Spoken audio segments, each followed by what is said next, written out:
प्यारे मित्रों, आज मैं आप सभी के सामने पंचतंत्र की जो नीतिपरक कहानियाँ हैं उनमें से एक कहानी बुद्धिमान खरगोश लेकर आया हूँ। एक वन में बानासुर नाम का एक निर्दयी शेर रहता था। वह शेर प्रतिदिन जानवरों को मारकर अपनी भूख को शांत करता था तथा वन के जानवर उसके अत्याचार से भयभीत और परेशान थे।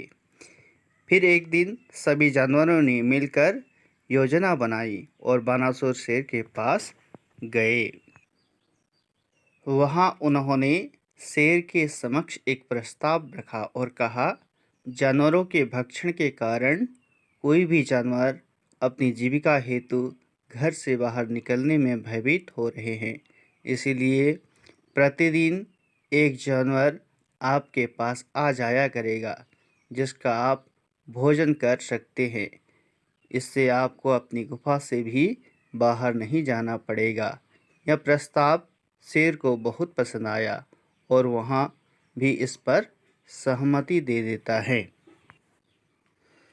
अब वन के जानवर बिना किसी डर के घूमने लगे और एक एक करके जानवर शेर के पास भोजन के रूप में जाने लगे।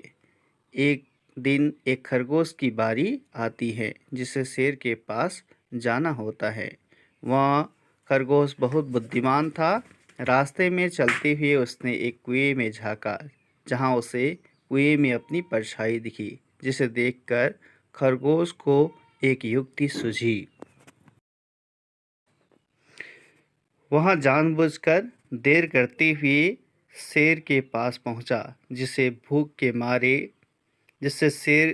मारे शेर के पेट में चूहे कूद रहे थे।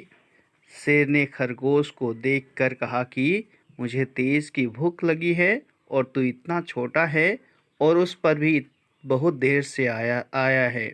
मैं तुम्हें खाकर अन्य जानवरों को भी खाऊंगा।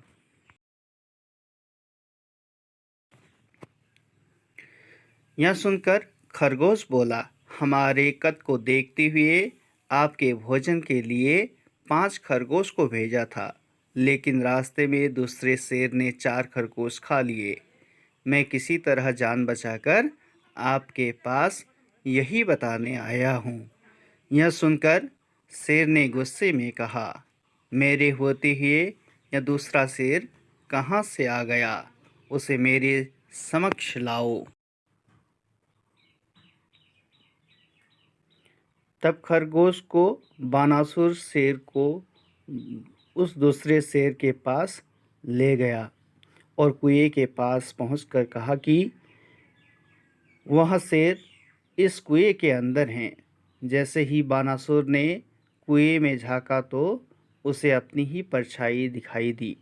उसने जोर से गर्जना की तो कुएं से भी वही प्रतिध्वनि आई, जिससे क्रोध में आकर बानासुर कुएं के दूसरे शेर को मारने के लिए कूद गया और पानी में उसकी मृत्यु हो गई। इस तरह वन के प्राणियों को बानासुर से राहत मिली और वहाँ खुशी खुशी जीवन यापन करने लगे। इस कहानी से हमें यह शिक्षा मिलती है कि कोई भी कितना भी ताकतवर क्यों न हो, उसे बुद्धि के बल पर हराया जा सकता है। धन्यवाद।